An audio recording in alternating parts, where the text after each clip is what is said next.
हम आपकी हीरोइन को तोहफे में एक कार देना चाहते हैं। कपूर साहब ने इसके लिए यह कहकर माफ़ी मांग ली, राजा साहब हमारे थिएटर में कोई हीरो हीरोइन नहीं है, सब सामान है, आपको जो देना है सबको दीजिए, यानी कि थिएटर को दीजिए।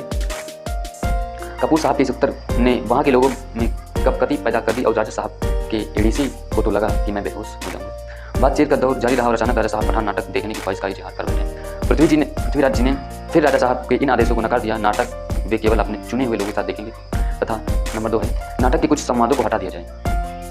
तो खैर इसके बावजूद राजा साहब नाटक देखने आए। नाटक बेहद सफल रहा, राजा साहब खूब खुश हुए। पृथ्वीराज कपूर हमेशा की तरह नाटक खत्म होने के बाद अपनी झोली फैलाकर दरवाजे पर खड़ी हो गया, जिसमें लोग अपनी इच्छा के अनुसार कुछ डालते थे। इस धन का उपयोग थिएटर कल्याण कोष के रूप में किया जाता था। राजा साहब आए और उन्होंने पृथ्वीराज की झोली में 5000 रुपये की गड्डी डाल दी। फिर अपने हाथों की उंगली से हीरे की अंगूठी निकालकर बोले, कपूर साहब यह आपके लिए। कपूर साहब नजरें झुकाए हुए बोले, राजा साहब इस समय तो सब कुछ इस झोली का ही है। राजा साहब जिद करने लगे, लेकिन कपूर साहब उसी प्रकार नरमी से बोले, मैं आपका दिया हुआ प्यार और सम्मान ले रहा हूँ जिसका कोई मूल्य नहीं। तो जैसा कि मैंने आपको पहले वीडियो में बता चुका हूँ, निर्णय से जान पहचान करवा चुका हूँ, आज इस वीडियो में बताऊँगा कि निर्णय लेने में जिन चीज़ों की आवश्यकता होती है, जो चीज़ें निर्णय लेने में महत्वपूर्ण भूमिका निभाती हैं। तो आज का जो अध्याय 2 है वो यह है कि निर्णय लेवाने वाले निर्णायक तत्व। और यदि आपने पिछली वीडियो नहीं देखी है तो डिस्क्रिप्शन बॉक्स में दिए गए वीडियो के लिंक पर क्लिक करें।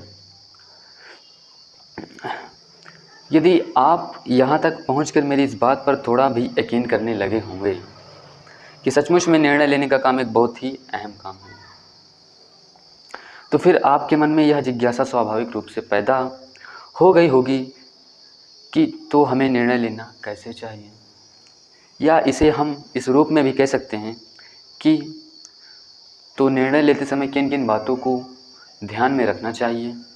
इन्हीं महत्वपूर्ण एवं ज़रूरी बातों को मैंने निर्णायक तत्व कहा है।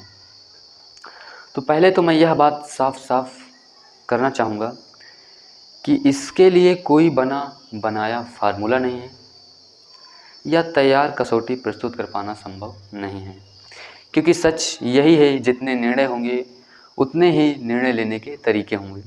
लेकिन सच होने के बावजूद यही पूरा सच नहीं है। इसमें सच यह है कि चूँकि किसी भी निर्णय उसके लेने वाले की मानसिकता तथा परिस्थितियों का काफ़ी प्रभाव पड़ता है, और यह मानसिकता और परिस्थितियाँ हर व्यक्ति और हर पल के साथ बदलती रहती हैं।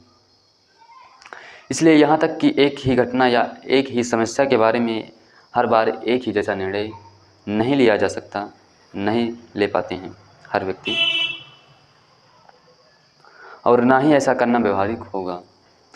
गर्मी के दिनों में फ्रिज खरीदने का निर्णय लेना ठंड के दिनों में उसे खरीदने के निर्णय की तुलना में से अधिक सही निर्णय होगा। इसी प्रकार ठंड के दिनों में सूट सिलवाना गर्मी के दिनों में सिलवाने की अपेक्षा एक बेहतर निर्णय होगा।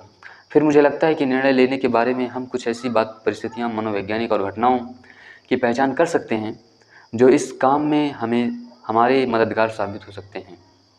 हालांकि हमारे निर्णय लेने की क्षमता पर बहुत से छोटे छोटे कारक अंदरूनी तौर पर अपना अपना दबाव डालते रहते हैं, और ऐसा भी नहीं कि इन छोटे छोटे दबाव का कोई प्रभाव नहीं पड़ता। फिर भी कुछ तत्व इनके अधिक प्रबल होते हैं कि निर्णय लेने में उनकी भूमिका सबसे अधिक हो सकती है। ज़्यादातर मामलों में निर्णय लेने के काम में इन प्रबल तत्वों की ही चलती है। तो यहाँ हम कुछ ऐसे ही प्रमुख तत्वों की चर्चा करेंगे ताकि हम अपने निर्णय लेने की प्रक्रिया को अधिक वैज्ञानिक, अधिक व्यवहारिक और अधिक पुख्ता बना सकें। तो जो मैंने कहा, निर्णय से जान पहचान करवा दें। निर्णय लेवाने वाले निर्णायक तत्व जो लेखक ने यहाँ पे पहला बताया है वो ये है कि आपका उद्देश्य स्पष्ट होना चाहिए। तो इस बिंदु की शुरुआत मैं पिछले अध्याय में अपने उस वक्तव्य से करना चाहूँगा कि हमारे निर्णय वही होते हैं जो हम खुद होते हैं। तो हमारे निर्णयों को ज़बरदस्त रूप से शायद सबसे अधिक प्रबलता के साथ प्रभावित करने वाला यह हम यहाँ क्यों हैं, इसे ही मैंने यहाँ उद्देश्य की स्पष्टता कहा है। इसे यदि आप चाहें तो दूसरे शब्द में जीवन के प्रति अवधारणा कह सकते हैं, या फिर यदि चाहें तो तीसरे शब्द में हमारा संपूर्ण व्यक्तित्व भी कह सकते हैं। मैंने बहुत से निर्णयों की सूक्ष्म जांच पड़ताल करने के बाद यह पाया, लेखक कह रहे हैं कि मैंने बहुत से निर्णयों की सूक्ष्म जांच पड़ताल करने के बाद यह पाया कि जिस प्रकार हमारे शरीर में रीढ़ की हड्डी होती है, जिस प्रकार छत की बीम होती है और किसी पेड़ का पेड़ होता है, ठीक उसी प्रकार किसी भी निर्णय की भी एक नींव होती है या उसका एक प्रमुख स्तंभ होता है, जिस पर वह निर्णय खड़ा रहता है। इसी नींव या इस प्रमुख स्तंभ का नाल निर्णय लेने वाले व्यक्ति के जीवन दर्शन से सीधे सीधे जुड़ी रहती है। इसलिए कभी कभी किसी के द्वारा लिए गए निर्णय हमें बहुत उटपटांग और अव्यवहारिक लग जाता है, लेकिन तभी तक जब तक हम उस व्यक्ति के धातु से परिचित नहीं होते हैं। उस व्यक्ति की रीढ़ की हड्डी की पहचान मिलते ही हमें वह अव्यवहारिक निर्णय स्वाभाविक लगने लगता है। मैं अपने इस बात को और अधिक स्पष्ट करने के लिए महान नाट्य अभिनेता पृथ्वीराज कपूर द्वारा लिए गए इस निर्णय को एक केस स्टडी के रूप में आपके सामने रखने जा रहा हूँ। तो यह बात देश की आज़ादी से लगभग 2 साल पहले तब की है, जब पृथ्वीराज कपूर अपना प्रसिद्ध और थोड़ा विवादास्पद नाटक पठान लेकर जोधपुर गए थे। जोधपुर के महाराजा बहुत कड़क मिजाज एवं सनकी किस्म के थे कि न जाने किस बात पर नाराज होकर क्या कर बैठे। पृथ्वीराज जब उनसे मिलने गए तो उन्होंने महाराज साहब के लगभग सभी आदेशों उनसे मिलने के प्रस्तावों को अस्वीकार कर दिया। मसलन महाराज के महल में उनके साथ शराब पीने का अनुरोध और यह कि महाराज की इच्छा को दरकिनार करना कि हम आपकी हीरोइन को तोहफे में एक कार देना चाहते हैं। कपूर साहब ने इसके लिए यह कहकर माफ़ी मांग ली, राजा साहब हमारे थिएटर में कोई हीरो हीरोइन नहीं है, सब समान है, आपको जो देना है सबको दीजिए, यानी कि थिएटर को दीजिए। कपूर साहब के इस उत्तर ने वहाँ के लोगों में कपकती पैदा कर दी और राजा साहब के एडीसी को तो लगा कि मैं बेहोश हो जाऊंगा। बातचीत का दौर जारी रहा और अचानक राजा साहब पठान नाटक देखने की ख्वाहिश का इजहार कर बैठे। पृथ्वीराज जी ने फिर राजा साहब के इन आदेशों को नकार दिया। नाटक वे केवल अपने चुने हुए लोगों के साथ देखेंगे तथा नंबर 2 है, नाटक के कुछ संवादों को हटा दिया जाए। तो खैर, इसके बावजूद राजा साहब नाटक देखने आए। नाटक बेहद सफल रहा, राजा साहब खूब खुश हुए।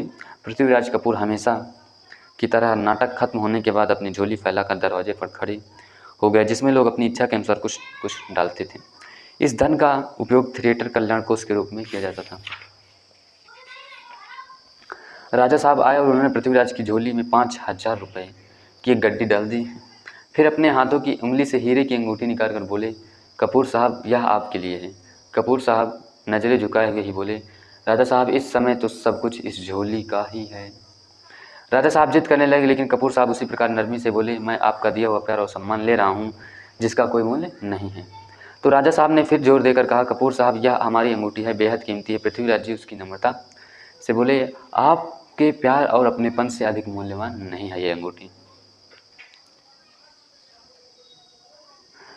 तो मूल्यवान नहीं हो सकती है राजा साहब, फिर मेरे लिए तो यह अंगूठी इस झोली का हिस्सा है। राजा साहब हार कर बोले, एक बार उतारी अंगूठी वापस नहीं जाएगी, और उन्होंने अंगूठी झोली में डाल दी, चूँकि राजा साहब ने अपनी अंगूठी झोली में डाल दी थी। इसलिए अन्य राजाओं ने भी यह जरूरी हो गया कि वे भी झोली में कुछ न कुछ डालें, अन्यथा इसे बड़े राजा साहब की शान से गुस्ताखी समझा सकता है। यही कारण था कि थिएटर के सारे जीवन में यह सबसे ज़्यादा राशि की झोली थी। यह धन सुभाष चंद्र बोस की सेना INA के लिए इकट्ठा किया गया था। इस प्रकार पृथ्वीराज कपूर जोधापुर का अपना दौर पूरा करके अपने ग्रुप के लोगों के साथ लौट गए, पहले से कहीं और अधिक हौसलामंद सफल इंसान की तरह, मानो कि कोई बहुत ही मुश्किल मंजिल तय कर ली हो। आइए तो अब हम पृथ्वीराज कपूर द्वारा लिए गए निर्णय की जांच पड़ताल करते हैं। वो एपिसोड काफ़ी ज़्यादा बड़ा हो चुका है, तो हम पृथ्वीराज कपूर द्वारा लिए गए इन निर्णयों की जांच पड़ताल अगले एपिसोड में करेंगे, जिसके लिंक आपको 24 घंटे या 48 घंटे के बाद इस वीडियो के डिस्क्रिप्शन बॉक्स में या एंड स्क्रीन पर मिल जाएगी।